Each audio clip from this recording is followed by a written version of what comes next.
الحمدللہ وحدہ والصلاة والسلام علی من لا نبی بعدہ اما بعد فاعوذ باللہ من الشیطان الرجیم بسم اللہ الرحمن الرحیم وَإِذْ قَالَ رَبُّكَ لِلْمَلَائِكَةِ إِنِّي جَاعِلٌ فِي الْأَرْضِ خَلِيفَةً قَالُوا أَتَجْعَلُ فِيهَا مَن يُفْسِدُ فِيهَا وَيَسْفِكُ الدِّمَاءَ وَنَحْنُ نُسَبِّحُ بِحَمْدِكَ وَنُقَدِّسُ لَكَ قَالَ إِنِّي أَعْلَمُ مَا لَا تَعْلَمُونَ۔ اور جب آپ کے رب نے فرشتوں سے فرمایا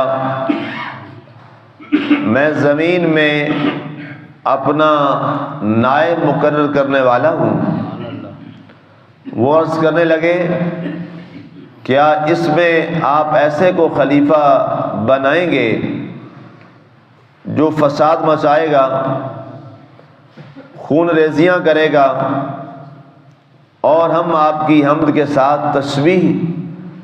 اور آپ کے لیے تقدیس تو کر ہی رہے ہیں۔ فرمایا اللہ نے بے شک میں جانتا ہوں جو تم نہیں جانتے۔ سامعین، آج ہماری سورہ البقرہ کی آیت مبارکہ نمبر 30 کی تلاوت و ترجمہ کا شرف نصیب ہوا۔ آج یہ اگلا رکوع یہاں سے اس گالہ سے شروع ہو رہا ہے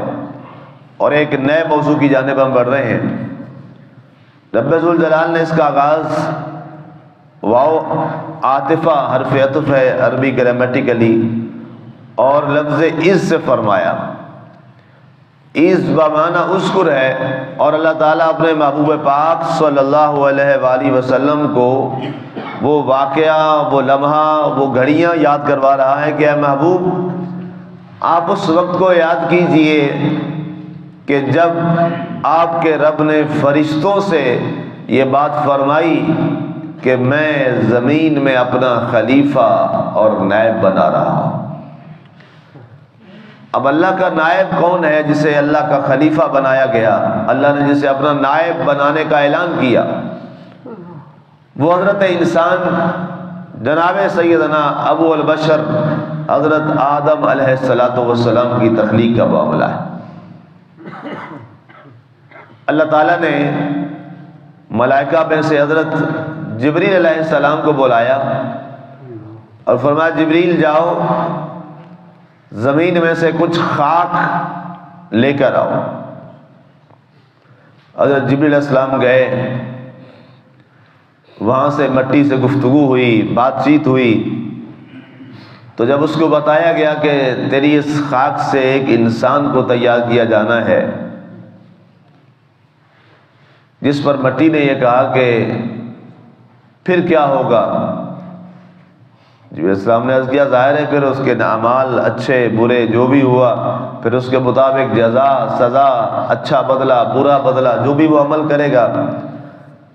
تو مٹی چیخ اٹھی اور روئی کہ کہیں ایسا نہ ہو کہ اس کی وجہ سے میرا ایک حصہ جو ہے وہ جہنم میں چلا جائے۔ جب وہ چیخی چلائی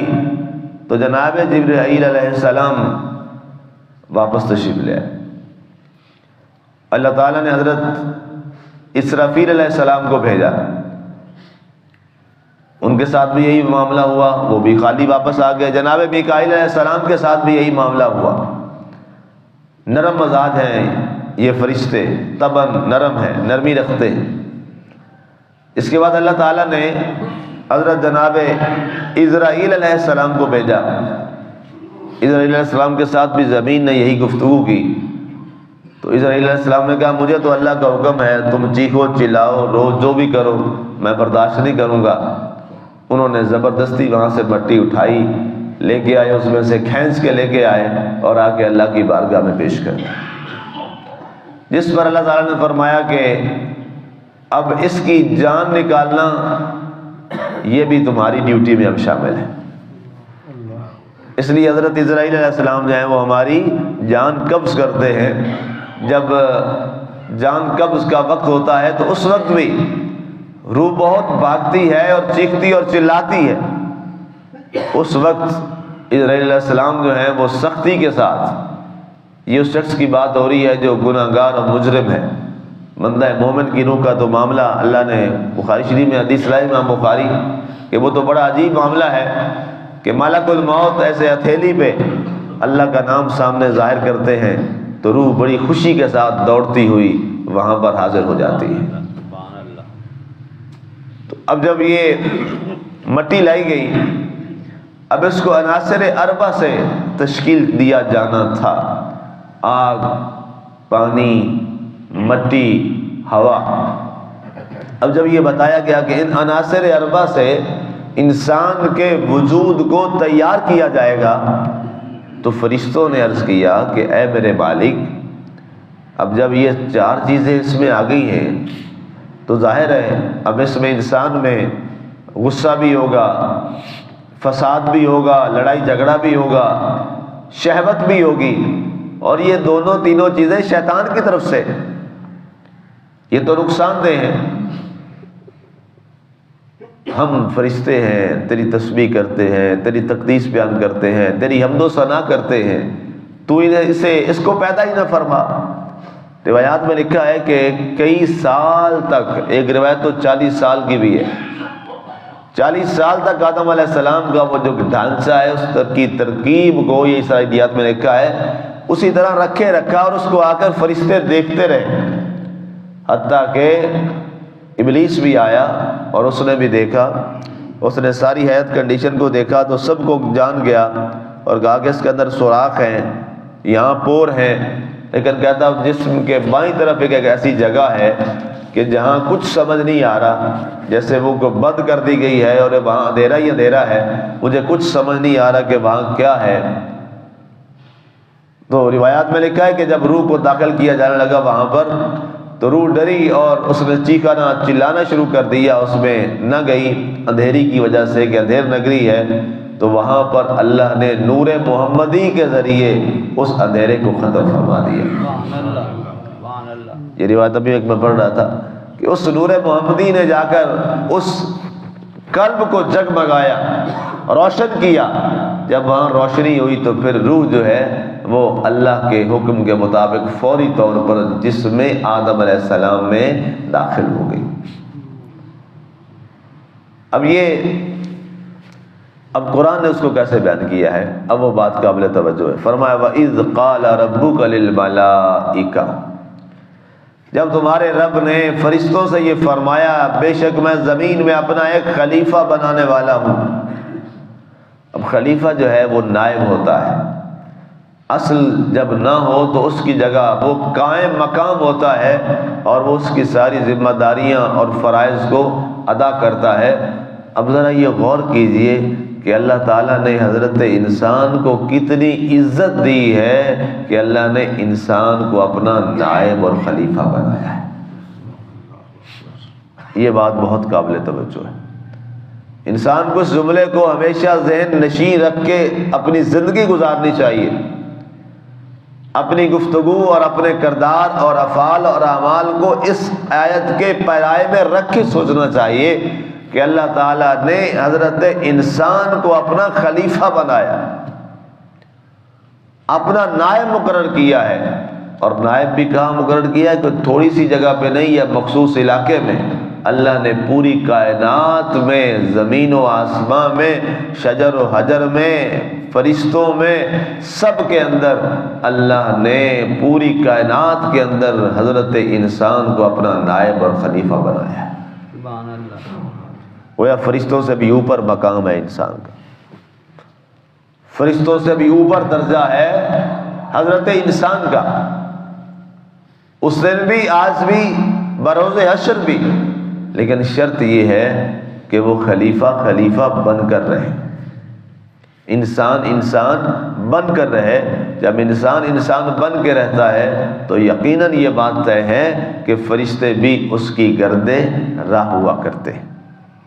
اس کے راستوں میں اپنے پر بچھاتے ہیں جس کے پروں پر خلیفہ اپنے قدم رکھتا ہے۔ تو باقاعدہ حدیث پاک ہے، اللہ کے نبی صلی اللہ علیہ وسلم نے فرمایا جب کوئی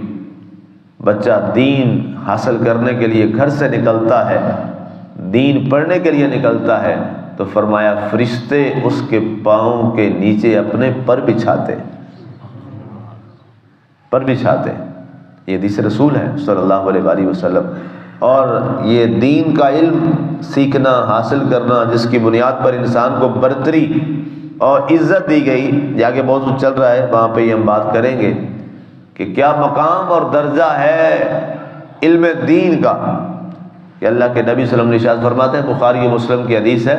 من خرج فی طلب العلم فهو فی سبیل اللہ حتی یرجع، جو طلب علم میں گھر سے نکلتا ہے تو وہ اللہ کی راہ میں ہے جب تک واپس نہ آ جائے، اگر اس کو وہاں موت آ جائے تو اسے شہیدوں کی صف سے اٹھایا جائے گا۔ کتنا بڑا درجہ ہے۔ اب یہاں فرمایا گیا قالوا، فرشتے بولے اتجعل فیہا، اے اللہ تو اس کو اپنا خلیفہ بنا رہا ہے، من یفسد فیہا، جو زمین میں جائے گا اور فساد برپا کرے گا، یہاں لڑائی جھگڑے کرے گا، وَيَسْفِكُ الدِّمَاءَ، اور ناحق خون بہائے گا، اس کے اندر آگ ہے، اس بنیاد پہ یہ غصہ کرے گا، اس کے اندر مٹی ہے جس کی بنیاد پر اور ہوا ہے، یہ شہوت کرے گا، خواہشات کے پیچھے چلے گا، یا اللہ تیرے احکام کو بلا دے گا، خون ریزیاں کرے گا، نہ خون بہائے گا، اور یفسد، فساد پھیلائے گا، وَنَحْنُ نُسَبِّحُ بِحَمْدِكَ،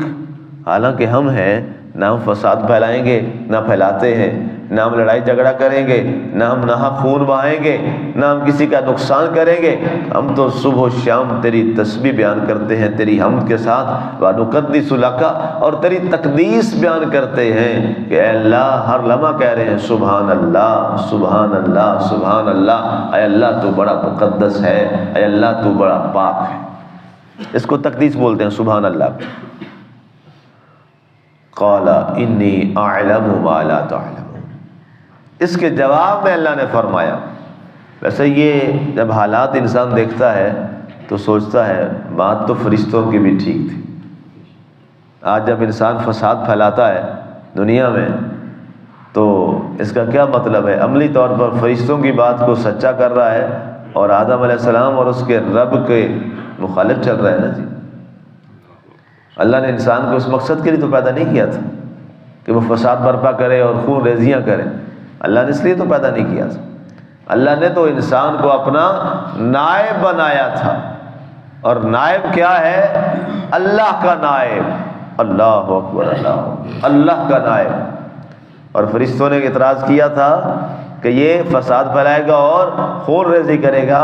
اس کا مطلب یہ ہے کہ اللہ نے جواب میں فرمایا تھا میں وہ جانتا ہوں جو تم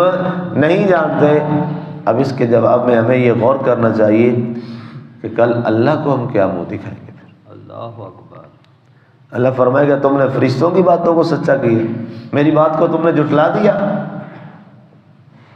اسی سوال کا جواب کسی کے پاس نہیں ہوگا۔ اس لیے اللہ نے اگر ہمیں نائب کا اعزاز دیا ہے، خلیفے کا اعزاز دیا ہے، تو ہم سب انسانوں کا یہ فرض عین ہے کہ ہم اللہ کے اس قول مبارک کی لاج رکھیں اور اپنے آپ کو اللہ کا خلیفہ بنا کر رکھیں روئے زمین پر، تاکہ جو بھی دیکھے وہ خود اپنی زبان سے کہے واقعی یہ انسان اللہ ہی کا نائب ہے، یہ اللہ ہی کا خلیفہ ہے۔ اللہ ہمیں عمل کی توفیق عطا فرمائے، آمین۔ وما علینا الا البلاغ۔